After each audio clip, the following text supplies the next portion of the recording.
નમસ્તે દર્શક મિત્રો, આજે આપણે ગુજરાતમાં જે પ્રદૂષણ વધી ગયું છે, ઘણા બધા શહેરો એવા છે, ઘણા બધા ઔદ્યોગિક વિસ્તારો એવા છે કે જે દિલ્હીની લગભગ સમકક્ષ આવી ગયું છે પ્રદૂષણ, હવાનું પ્રદૂષણ. અને એની એટલા માટે આપણે ચિંતા કરીએ છીએ કે આખા ગુજરાતમાં જે છે એ અત્યંત ગંભીર પરિસ્થિતિ થઈ ગઈ છે. અને આ પરિસ્થિતિમાં જે સૌથી મોટી બાબત તો એ છે કે એના કારણે લોકોના આરોગ્ય પર ગંભીર ખતરો થઈ ગયો છે. 6 વર્ષમાં આપણે જાણીએ છીએ કે પ્રદૂષણ ઘટાડવા માટે લગભગ 567 કરોડ રૂપિયાનું ખર્ચ કર્યું છે અમદાવાદમાં. છતાં અમદાવાદ પણ આજે હવાના પ્રદૂષણમાં ખતરનાક પરિસ્થિતિ આવીને ઊભી રહી છે. અને એટલા માટે એના કારણે જે ખર્ચ થાય છે તો બધું બરાબર છે, પરંતુ કુલ બધું થઈને ખાલી અમદાવાદ શહેરમાં જ 425 કરોડ રૂપિયાનું ખર્ચ 5 વર્ષમાં થયું છે. એટલે કે સરેરાશ 100 કરોડ રૂપિયા ખર્ચ કર્યા છે, છતાં પણ પ્રદૂષણ જે ઘટવાના બદલે સતત વધી રહ્યું છે. માત્ર અમદાવાદ જ નહીં, અંકલેશ્વર, ભાવનગર, ભુજ, ચીખલી જેવા શહેરોમાં, દમણ, ધોળકા, દ્વારકા જેવા શહેરોમાં, ગાંધીનગર, ગોધરામાં ખરેખર ન હોવું જોઈએ, ગોધરામાં પણ છે, જામનગર, જસદણ એક એવો વિસ્તાર છે કે જે પછાત વિસ્તાર છે, છતાં પણ ત્યાં એટલું પ્રદૂષણ છે. મેઘરજમાં છે, નાંદોદમાં છે, નવસારી, આ ઘણા બધા વિસ્તારો એવા છે કે આ પ્રદૂષણના કારણે સૌથી મોટો સામનો થઈ રહ્યો છે. અને એટલા માટે જે નાના રજકણોથી લઈને જે એની જે માપવાના જે સાધનોમાં જે દર્શાવવામાં આવે છે એમાં પણ ઘણી બધી જગ્યાએ ગોલમાલ જોવા મળી રહી છે. અને એટલા માટે આ જે એક્યુઆઈ વધી રહ્યો છે, આપણે ઇન્ટરનેટ ઉપર પણ જોઈ શકીએ છીએ એક્યુઆઈ કેટલો વધે છે. અને એમાં પણ આપણે કહી શકીએ છીએ કે વાસ્તવમાં કેટલા પ્રમાણમાં શહેર છે એ આપણે ઓનલાઈન પણ જોઈ શકીએ છીએ. અને એટલા માટે આપણે ગુજરાતની ચિંતા કરવી છે આજે, અને ચિંતા કરવી અત્યંત જરૂરી બની ગયું છે. એના કારણે લોકોના મોત, જે લોકો નથી જાણતા એ રીતે એમના મોત થઈ રહ્યા છે, બીમારી વધી રહી છે. 90% લોકો તો હવામાં શ્વાસ લઈ રહ્યા છે દુનિયાના જે કહી શકીએ એની લગભગ એની સમકક્ષ આપણે ગુજરાતમાં પણ એવી જ પરિસ્થિતિ છે. અનેક પ્રકારના રોગ થાય છે, અને જે મોત થાય છે એ મોત જેનું થતું હોય છે એને ખબર પણ નથી હોતી કે કયા કારણસર એનું મોત થયું છે. તો આ અંગે જ આપણે બધી જ વાતો આપણે જાણીશું શેખભાઈ પાસેથી, કે જે પર્યાવરણ માટે ઘણું બધું કામ કરી રહ્યા છે. અને પર્યાવરણ ક્ષેત્રે લોકોની જાગૃતિથી લઈને જ્યાં વધારે પ્રદૂષણ થતું હોય, ખાસ કરીને ઔદ્યોગિક વિસ્તાર, સુરત જેવા વિસ્તાર, ભરૂચ જેવા વિસ્તારો, એમાં એમનું કામ પણ સારી રીતે થયું છે. તો શેખભાઈ, તમારું સ્વાગત છે તો ગુજરાત રિપોર્ટમાં. સ્વાગત છે, થેન્ક યુ. તો આજે શેખભાઈ, સીધો જ સવાલ છે. અચ્છા, આપણા દર્શકોને થોડો તમારો પરિચય આપી દેશો તો કે જેથી કરીને એમને ખ્યાલ આવે. મારું નામ MS શેખ છે અને હું ટેકનિકલ પર્યાવરણ પણ ઘણા વર્ષોથી કામ કરું છું, લગભગ 20-22 વર્ષોથી. અને થોડી ઘણી પર્યાવરણની બેઝિક સમજ, વૈજ્ઞાનિક સમજ ધરાવું છું. અને જાહેર આરોગ્ય, જે એમ કહેવાય કે લોકોને આરોગ્યને સ્પર્શતો બાબત છે, તે બાબત ઉપર સરકાર સાથે લાયઝનિંગ, સરકાર સાથે એડવોકસી, સરકારને સેન્સિટાઈઝ કરવાનું, અધિકારીઓને સેન્સિટાઈઝ કરવાનું, અને ઔદ્યોગિક પ્રદૂષણ જેમ બને તેમ ઓછું કરવાનું, અને જાહેર સ્વાસ્થ્ય સચવાય તે માટેનું કામ કરીએ છીએ. બરાબર છે. તો શેખભાઈ, આમાં પહેલો પ્રશ્ન એ છે કે અત્યારે ગુજરાતમાં જે હવાનું, ખાસ કરીને હવાનું, બીજા ઘણા બધા પ્રશ્નો છે, પાણીથી લઈને ભૂગર્ભ અને જમીનના પ્રદૂષણના, દરિયાના પ્રદૂષણના પ્રશ્નો ઘણા બધા છે. પરંતુ અત્યારે જે મૂળ વાત છે, શિયાળો છે, શિયાળાની શરૂઆત જ હજુ થઈ છે, ત્યાં આટલા મોટા પ્રમાણમાં પ્રદૂષણ, હવાનું પ્રદૂષણ જે થઈ રહ્યું છે ગુજરાતના મોટાભાગના વિસ્તારોમાં, માત્ર કોઈ એક વિસ્તાર નહીં, ઘણા બધા વિસ્તારોમાં એની અસર થઈ રહી છે. તો આ પ્રદૂષણના કારણે શું લોકોના આરોગ્ય ઉપર શું અસર થાય છે, કઈ રીતે એની સમાજ જીવન ઉપર અસર થાય છે?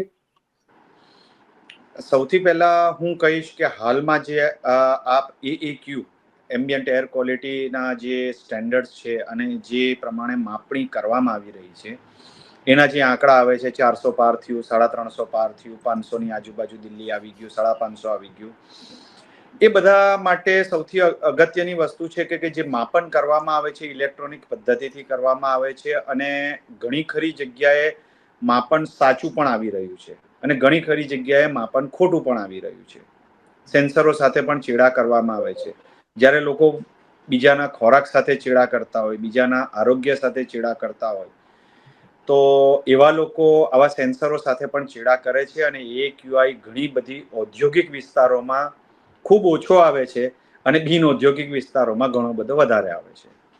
એટલે કહી શકાય કે AQI જે સેન્ટ્રલ પોલ્યુશન કંટ્રોલ બોર્ડ અને જે ભારત સરકારની માપણી છે તેમાં મહદઅંશે કંઈક અંશે આપણે કહી શકીએ કે સાચા સારા આંકડા છે કે આપણને વાસ્તવિક પરિસ્થિતિ બતાવે છે. હવે રહી મૂળ વાત કે AAQ 200, 250, 300, 500 સિવિયર હેઝાર્ડસ સુધીની જે એની તીવ્રતા વધે છે, એ તીવ્રતા વધવા પાછળનું કારણ શું છે અને એ તમારા મારા શ્વાસમાં જઈને, એ તમારા મારા નાના બાળકના શ્વાસમાં જઈને શું શું પ્રક્રિયા કરે છે, શું શું વસ્તુ કરે છે, અને એનાથી મારા બાળકનું, મારું આરોગ્ય, મારા વૃદ્ધ બાપનું આરોગ્ય, વૃદ્ધોનું આરોગ્ય શું કરી રહ્યું છે, એ બાબતે આપણે ચર્ચા કરવી છે. સૌથી પહેલા એમ્બિયન્ટ એર ક્વોલિટીમાં આવે છે પર્ટિક્યુલેટ મેટર, એટલે કે હવામાં તરતા કણો, રજકણો. એમ્બિયન્ટ એર ક્વોલિટીમાં સૌથી પહેલું 2.5 PM 2.5 અને PM10 આ બે ભારતમાં માનકો છે. આ બેના આંકડાઓને આપણે લઈએ છીએ AQમાં. હવે આપને કહું કે આપણે ઘર વાળીએ છીએ ત્યારે રજકણ થાય છે. આપણે ઝાડના અંદરથી એક પરાગરજ નામની રજકણ નીકળે છે. આપણે જ્યારે રસ્તા ઉપર જઈએ છીએ તો રસ્તા ઉપર માનવ સર્જિત કારણોસર ડસ્ટિંગ ઉડે છે. વેહિક્યુલર વાહનોમાંથી પ્રદૂષણ નીકળે છે. આપણે કંઈક બાળીએ છીએ તો એ બળવામાંથી પ્રદૂષણ નીકળે છે. આપણે કોઈ પણ બીજી પ્રવૃત્તિ કરીએ છીએ જેમાંથી કેમિકલનું પ્રદૂષણ નીકળે છે. અને આપણે મોટા ભાગે ઔદ્યોગિક બળતણ જે બાળે છે, ઔદ્યોગિક ચીમનીઓ બાળે છે, પાવર પ્લાન્ટ્સ બાળે છે, ઔદ્યોગિક એકમો જે પોતાની હીટ રિક્વાયરમેન્ટ, પોતાની કેમિકલ રિક્વાયરમેન્ટ માટે જે કંઈ પણ કરે છે, એમાંથી કંઈક ને કંઈક ઉત્સર્જન હોય છે. એ ઉત્સર્જનમાં સૌથી મોટું છે પાર્ટિક્યુલર, એટલે કે રજકણ. હવે એક જનરલી 2.5 PM એટલે કે 2.5 માઇક્રોગ્રામ કરતા મોટા કણો હવામાં તરતા હોય એમને PM 2.5 કહેવાય. અને PM10 એટલે કે 10 માઇક્રોગ્રામ એટલે કે વાળ કરતા 100 ગણા નાના, કે વાર કરતા લગભગ 200-500 ગણો નાના કણો, જે તમે જોઈ પણ શકો ને જે તમે ન પણ જોઈ શકો. PM 2.5 લગભગ તમને દેખાય નહીં. આ બધા તરતા કણો તમારા શ્વાસમાંથી સીધા ફેફસાના સંપર્કમાં આવે અને આ એટલા નાના કણ છે કે તમારા ફેફસાની સપાટીમાં તરત જ એ શોષાઈને ફેફસાની ઓક્સિજન યુક્ત લોહી જઈ રહેતી જે નળીઓ છે, એ નળીઓના અંદર દાખલ થઈ જાય. એટલે દાખલા તરીકે PM10 અહીંયા PM 2.5 છે અને હું રૂમમાં દાખલ થાઉં એટલે મારા શ્વાસમાં જેટલું બી PM 2.5 જાય એ તરત ને તરત જ મારા શરીરના લોહીમાં આવી જાય. That's all. હા, એટલા નાના કણ છે કે મારા શરીરના લોહીમાં આવી જાય, ને શરીરના લોહીમાં આવી જાય એટલે શરીરના અંદર આવી જાય. પછી એ શરીરમાં ક્યાં જાય, શું જાય, લીવરમાં જાય, બ્રેનમાં જાય, હાર્ટમાં જાય, એ પછીનો પ્રશ્ન છે.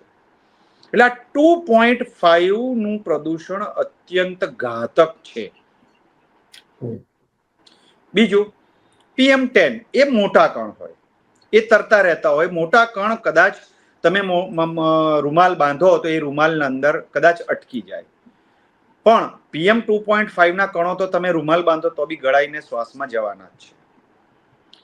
હવે વાત આવે છે એની સાથે બીજા આ બે આપણે મુખ્ય કણોની બાબત કરી, જે મોટા ભાગના પ્રથમ પ્રદૂષકો છે કે હવાના પ્રદૂષકો છે. એક થઈ ગયા ઓક્સાઇડ્સ ઓફ સલ્ફર, જેને SOx કહેવાય, ઓક્સાઇડ ઓફ નાઇટ્રોજન, એનો NOx કહેવાય, અને બીજા VOCs, વોલેટાઇલ ઓર્ગેનિક કાર્બન, એટલે કે કાર્બનિક પદાર્થોના તરતા કણો.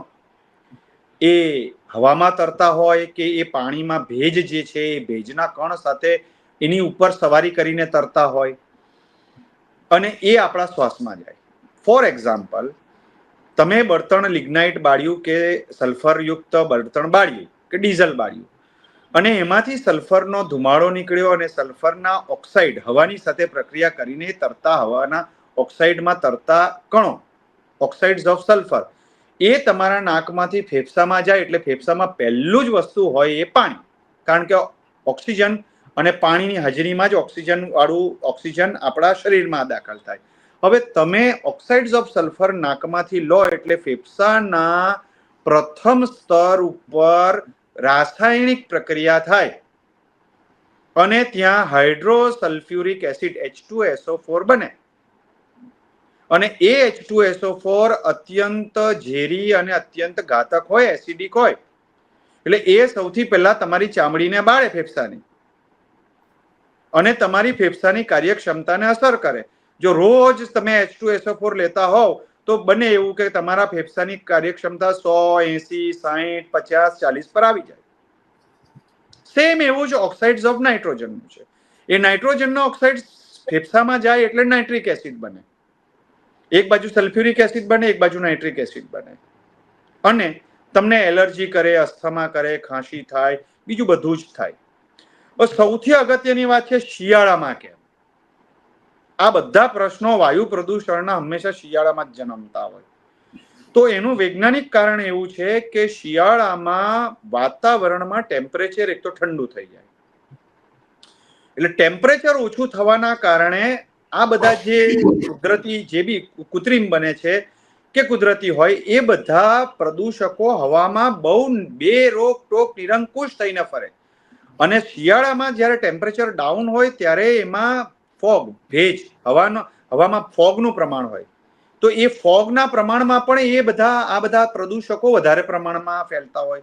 બીજું, શિયાળાના અંદર ઠંડીના કારણે સૂર્યપ્રકાશની હાજરીમાં ટેમ્પરેચર ઇન્વર્ઝન, એટલે કે સૂર્યપ્રકાશની હાજરીમાં અલ્ટ્રાવાયોલેટ કિરણો, આ બધા જે બી VOCs છે, પછી જે ઓક્સાઇડ્સ ઓફ સલ્ફર, નાઇટ્રોજન છે, એમની સાથે પ્રક્રિયા કરીને એમને તોડી નાખે, એમના અણુઓને તોડી નાખે. એ બધું ઓછું થઈ જાય ટેમ્પરેચરના કારણે. અને ઠંડુ વાતાવરણ હોય એમ ફોગ વધારે હોય, ધુમ્મસ વધારે હોય, સૂર્યપ્રકાશ બહુ ના પ્રવેશતો હોય, તો આ બધા પ્રદૂષકો પોતે હળીફળીને મુક્ત રીતે વધારે પ્રમાણમાં સામાન્ય હવામાં ફેલાય.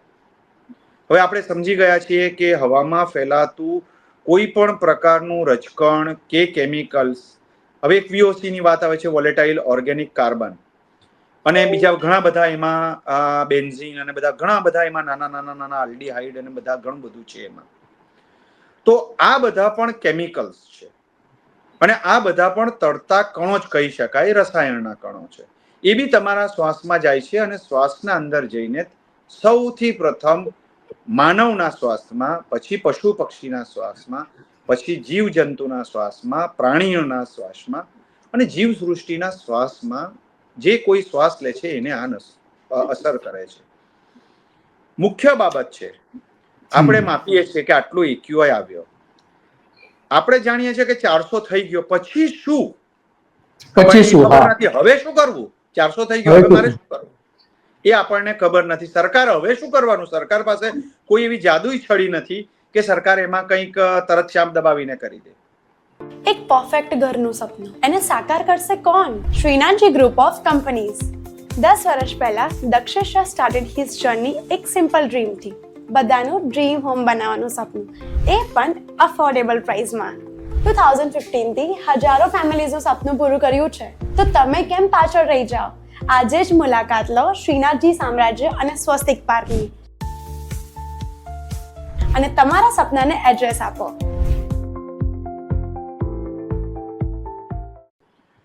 શહેરના અંદર આમાં શેખભાઈ એક જે રિપોર્ટ આવેલો હમણાં હતો હેલ્થના સંદર્ભમાં, અમેરિકા સ્થિત જે ઇન્સ્ટિટ્યૂટ છે, ઇફેક્ટ્સ ઇન્સ્ટિટ્યૂટ, કે જેને HII તરીકે ઓળખવામાં આવે છે, અને આરોગ્ય મેટ્રિક્સ અને બીજી ઘણી બધી સંસ્થાઓ સાથે મળીને આખા વિશ્વનો જે સર્વે કરેલો, એમાં જે આખી બાબતો બહાર આવી હતી, એ બાબતો ખરેખર ગંભીર હતી કે જે મોત થાય છે એ મોતના આંકડાઓ પ્રમાણે ગુજરાતની વસ્તીની જો સરખામણી કરીએ, ગુજરાતના પ્રદૂષણનો આંક જોઈએ તો લગભગ ગુજરાતમાં 3 લાખ લોકો વાયુ પ્રદૂષણના કારણે મોતને ભેટે છે, જે આપને ખબર નથી. ભારતમાં લગભગ આવા 15 થી 17 લાખ જેટલા લોકોના મોત થતા હોવાનો આ સંસ્થાનો રિપોર્ટ છે. તો હવે આ પ્રદૂષણ જે વધે છે, મોત થાય છે, લોકોને ખબર પણ નથી પડતી કે એનું મોત જે થવાનું જે કેટલાક કારણો છે એ પૈકીનું એક પ્રદૂષણ પણ જવાબદાર છે. તો અત્યારે શું પરિસ્થિતિ છે? આપણે શિયાળાના સંદર્ભમાં ગુજરાતમાં અલગ અલગ શહેરો છે, ખાસ કરીને ઔદ્યોગિક વિસ્તારો, તમે જે વાત કરી કે ઔદ્યોગિક વિસ્તારોમાં જે કેટલાક જે પ્રદૂષણ માપક યંત્રો મૂકવામાં આવ્યા છે એમાં જ મોટી ગોલમાલ જોવા મળે છે. તો અત્યારે શું પરિસ્થિતિ છે ગુજરાતમાં? ગુજરાતમાં એ પરિસ્થિતિ છે કે આપણે ભારત દેશના લગભગ 60% જેટલા કેમિકલ્સ અહીંયા બનાવીએ છીએ. જે વિશ્વ પોતાના ત્યાં, અમેરિકા, યુરોપ, જર્મની, જાપાન પોતાના ત્યાં બનાવતું નથી, તે બધું આપણા ત્યાં ગુજરાતમાં આપણે એમને વેલકમ કરીને લઈ આવીએ છીએ અને આપણે બનાવીએ છીએ. જે ચીન બંધ કરે છે, ચીન જે વસ્તુ ના પાડે છે કે ચીનમાં નહીં બનવી જોઈએ, તે આપણા ત્યાં બને છે. તમને જાણીને નવાઈ લાગશે કે આપણે નકલી દવાઓ, નકલી ખોરાક, નકલી રસાયણો બનાવીએ છીએ, એમ ભૂતિયા કંપનીઓ કેમિકલની બહુ મોટા પ્રમાણમાં ચાલે છે. અને ઘણી વખતે તો સરકારને પણ ખબર નથી હોતી કે આ શું બનાવે છે. જ્યારે નાર્કોટિક્સ બનતું હોય, મોટા પાયે ટનો બંધી નાર્કોટિક્સ આપણી જીઆઈડીસીઓમાં બનતું હોય, તો કેમિકલ બને એમાં કોઈક બહુ એ નથી, કોઈક એવી આપણા ત્યાં બહુ નિયંત્રણ બહુ ચોક્કસ નથી. તો ટૂંકમાં જે વસ્તુ વિશ્વ પ્રતિબંધિત કરી રહ્યું છે, બંધ કરી રહ્યું છે, આપણે તેને લાલ જાજમ પાથરીને ઇન્વેસ્ટમેન્ટના નામે, રોજગારીના નામે લાવીને આપણા નાગરિકોને મારી રહ્યા છે. હું ફક્ત એ નથી કહેતો કે બધી જ ઇન્ડસ્ટ્રી બંધ કરી દેવી જોઈએ, પણ ઘણી ઇન્ડસ્ટ્રી છે જે હવા પ્રદૂષણના માનકોને પાડતી જ નથી. તમે પાનોલી જીઆઈડીસીમાં રાત્રે 12 વાગ્યાથી 4 વાગ્યા સુધી રહો અને જો તમને ખાંસી ના આવે કે તમે બહુ સારી રીતે જો ટકી શકો, તો હું તમને ચેલેન્જ આપું છું. તમે દહેજ જીઆઈડીસીના અંદર, તમે દહેજ જીઆઈડીસીમાં રાત્રે 12 વાગ્યાથી 4 વાગ્યા સુધી રહો અને તમને ખાંસી ના આવે કે તમારો ગભરામણ ના થાય, જીવ ના ગભરાય, તો બહુ સારું પર્યાવરણ છે. અને આપણા ત્યાં આંકડાઓ તો એટલા સારા આવે છે કે ફૂલ ગુલાબી ચિત્ર, અને બધું જ માપમાં છે, કશે જ ક્યાંય કોઈ ખોટ નથી. પણ એ જ જીઆઈડીસીમાં કદાચ મંત્રીશ્રીઓને લાવીને 182 ધારાસભ્યોને આપણે લાવીને રાત્રે 12 થી 4 રાખીએ તો એ ખાંસી ખાઈને ધરાઈ જાય એવી પરિસ્થિતિ છે. અને હું આપને કહું, 3 લાખનો આંકડો લાન્સેટ કે જે કોઈ બી સંસ્થાએ કર્યો છે, 3 લાખનો આંકડો, એ આંકડા સાથે હું સહમત નથી. કારણ કે એ આંકડો એમણે એક મેથેમેટિકલી મોડેલિંગ, એક સર્વે અથવા તો એક વૈજ્ઞાનિક પદ્ધતિથી કર્યો. ખરેખર આંકડો જોઈએ ને તો 10-12 લાખ માણસો મરે છે દર વર્ષે. અને તમને જાણીને નવાઈ લાગશે, તમે કોઈ કાર્ડિયોલોજિસ્ટ ને મેડિકલના પૂછજો કે હાર્ટ એટેકનું મુખ્ય કારણ શું છે, તો એ 2 કહેશે.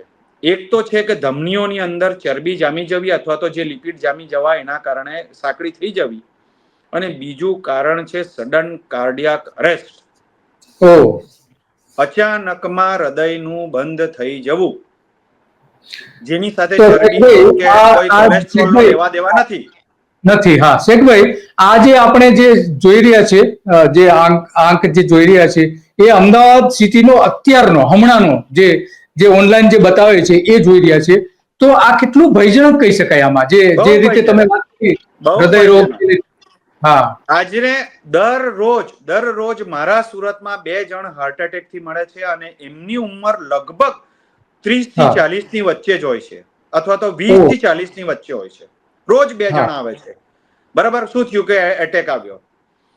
હવે આપણે એ નથી જાણતા કે એટેક પાછળનું કારણ, ઘણા બધા પરિબળો છે એટેક પાછળના, પણ સૌથી મોટું મુખ્ય પરિબળ છે એ હવા પ્રદૂષણ છે.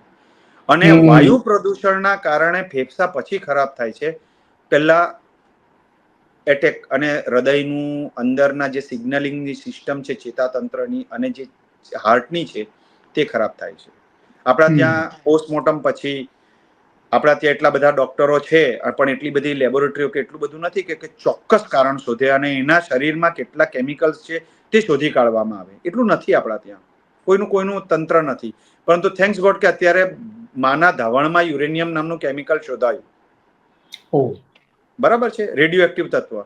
તો જો ગુજરાતના અંદર જીઆઈડીસી ની આજુબાજુ કે અમદાવાદ શહેરના લોકોના શરીરમાં જે લોહી વહે છે એમાં કેટલાક આવા ખતરનાક તત્વો છે, એનું જો આંતરરાષ્ટ્રીય કક્ષાએ, ભારતમાં તો શક્ય જ નથી. હું કહું છું કોઈ લેબોરેટરીની તાકાત જ નથી કે તે કરી શકે. એ સરકારી હોય કે ખાનગી હોય, બધા સેટર છે, બધા ચીટર છે અને બધા બોગસ છે. આ મારો ખુલ્લો આક્ષેપ છે. કારણ કે બધાને સરકારની એક સરકારના નિયંત્રણમાંથી ગુજરવું પડે છે. સરકાર જેમ કે એમ જ કરવું પડે. સરકાર વિરુદ્ધનો રિપોર્ટ તમે આપી જ ના શકો. એટલે વૈજ્ઞાનિકોએ પોતાનું સાયન્સ બી ભૂલી જવું પડે જ્યારે આવું કોઈ કામ કરતા હોય તો.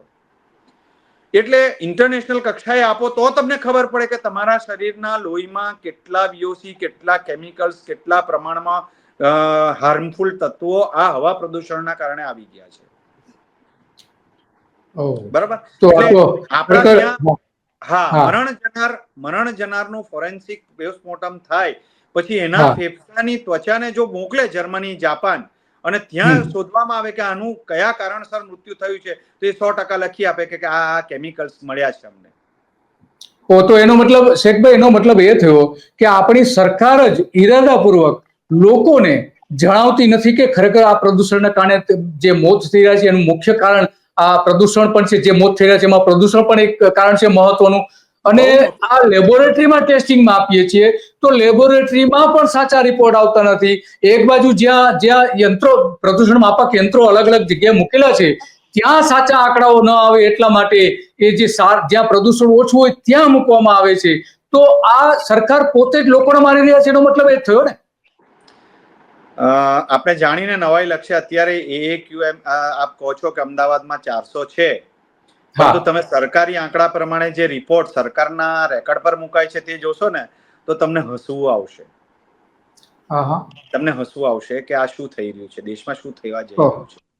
અને તમને કહું, GPCB જે ગુજરાત પ્રદૂષણ નિયંત્રણ બોર્ડ છે, CPCB છે, તે આવા લોકોના આરોગ્યને નુકસાન કરતા કેમિકલની સાંદ્રતા કેટલી છે હવામાં એ તો કદી માપતા જ નથી. અને કોઈ medical science, national institute of occupational health છે, ઘણા બધા સાયન્ટિફિક ઓર્ગેનાઇઝેશન છે અને એમની પાસે PPB એટલે કે બિલિયનની માત્રામાં માપવા માટેના ઇક્વિપમેન્ટ્સ છે, પણ કદી એ સાચા આંકડા આપતા જ નથી. કારણ કે આપે તો સૌથી પહેલા એ લોકોના મગજમાં જે રાઈ ભરાયેલી છે કે ઔદ્યોગિક ક્ષેત્રે વિકાસ કરીશું તો જ દેશ વિકાસ કરશે. એ જે પરિભ્રમણના જે ભારત દેશના જે 550 નેતાઓ, જે સાંસદ સભ્યો અને હજારો ધારાસભ્યો અને મિનિસ્ટરો અને શાસકોના મગજમાં જે રાઈ ભરાઈ ગઈ છે, એ રાઈ જ્યાં સુધી દૂર નહીં થાય ત્યાં સુધી તમારો અને મારો ફેફસાના ઉપર થતી પ્રક્રિયા, રાસાયણિક પ્રક્રિયા અટકાવવા માટેનું કોઈ કદમ જ નહીં ઉઠાવી શકે. આ લોકો ખોટા રિપોર્ટો બનાવીને, ખોટા મોટા કોન્ટ્રાક્ટો આપીને, ખોટા મોટા સરકારી નાણાંઓના ક્લીન આરોગ્ય અને ક્લીન મિશનોની ભલામણ કરીને કામ કરશે. પણ તમારા અને મારા બાળકના શ્વાસના અંદર, તાજા જન્મેલા બાળકના ફેફસા, કુમળા ફેફસામાં જે આ બધા કેમિકલ્સને આ AQ જાય છે, જે be particulate matter, VOCs, SOx, NOx જે બી અંદર જાય છે અને એમના જે ફેફસા ખરાબ થઈ રહ્યા છે, તો આવનાર ભવિષ્યમાં એમનું ભાવિ બગડી રહ્યું છે. આપણે આપણી નસલ ખરાબ કરી રહ્યા છે વિકાસના નામે. મને કહેતા શરમ નથી આવતી. મને કહેતા એ બિલકુલ શરમ નથી આવતી કે તટસ્થ રીતે આંકડાઓ અને ડેટા આ દેશમાં જનરેટ કરવામાં આવતા નથી અને તેની સાચી મૂલવણી કોઈ સરકારી અધિકારી કરતો નથી.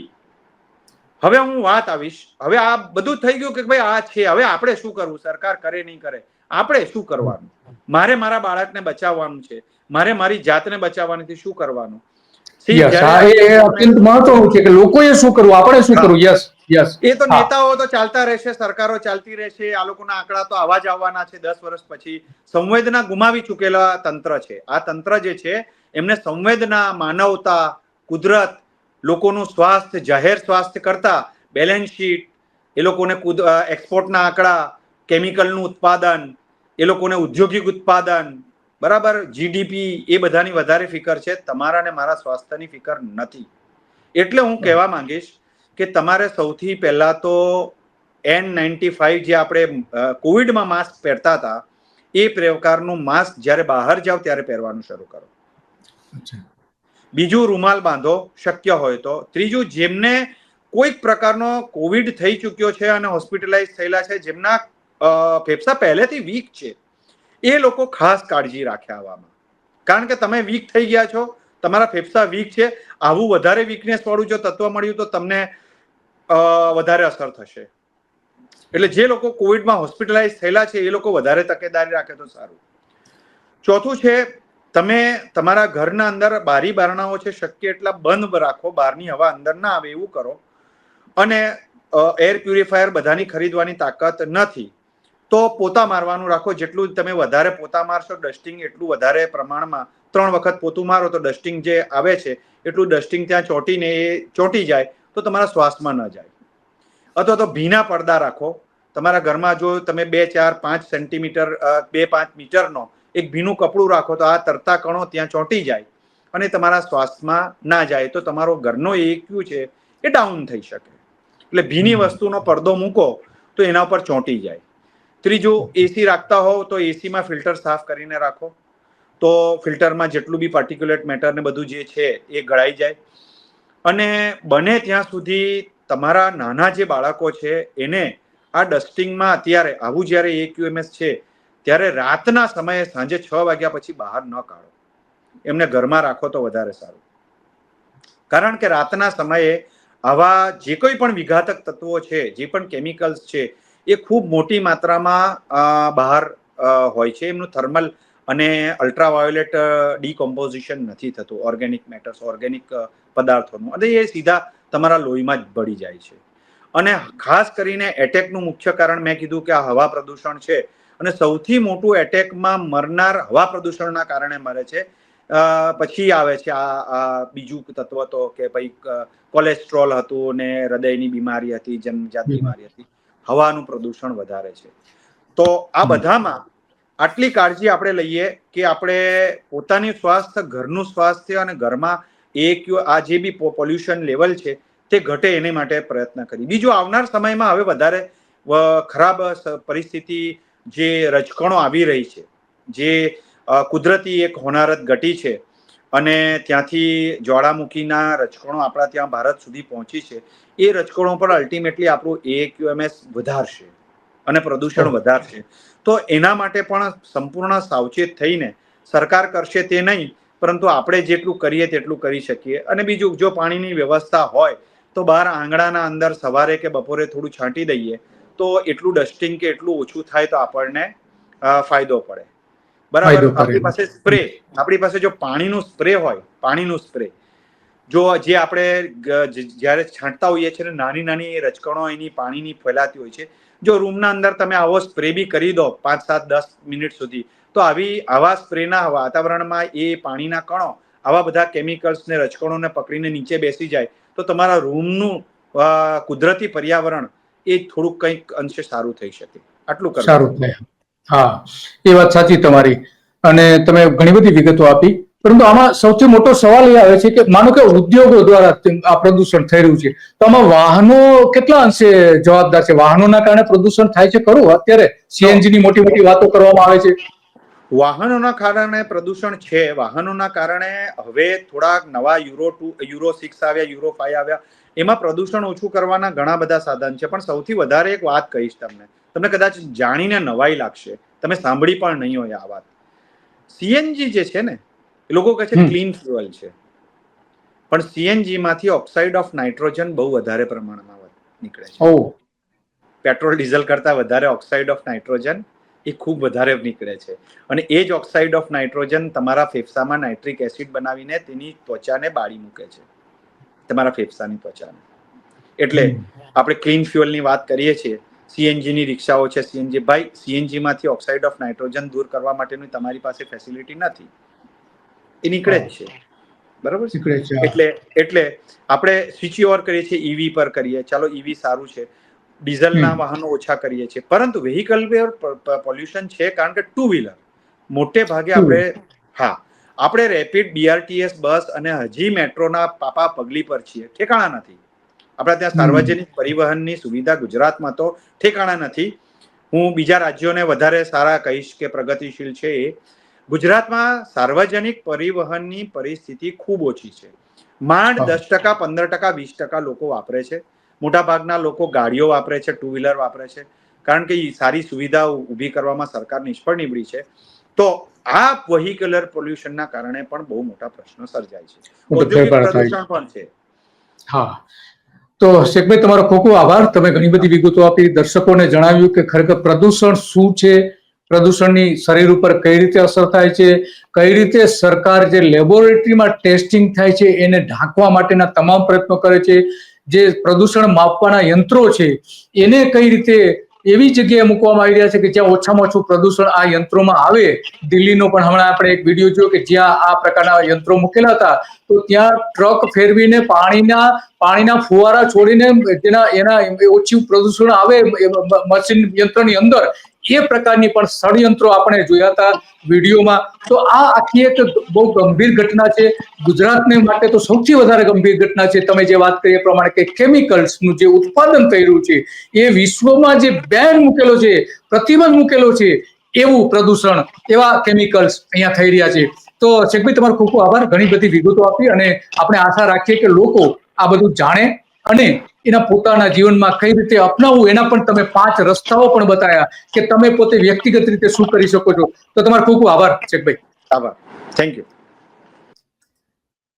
તો હતા શેખભાઈ કે જેમણે પ્રદૂષણ અંગે બહુ સરસ વિગતો આપી છે, અને એના કારણે જે મોત થઈ રહ્યા છે ગુજરાતમાં, કે આપણે ખબર પણ નથી પડતી કે આ પ્રદૂષણ એના માટે જવાબદાર છે. આપણે માનીએ છીએ કે એટેક આવ્યો છે, પણ એટેક આવવા પાછળનું સૌથી મહત્વનું કારણ શું છે? આપને કેન્સર થયું છે, તો કેન્સર થવા પાછળનું તમાકુનું કારણ બતાવવામાં આવે છે, બીજા કારણો બતાવવામાં આવે છે, પણ એના કારણે જે મોત થાય છે એ ક્યાંય ડિટેક્ટ થતું નથી, એના નમૂનાઓ ચકાસવામાં આવતા નથી.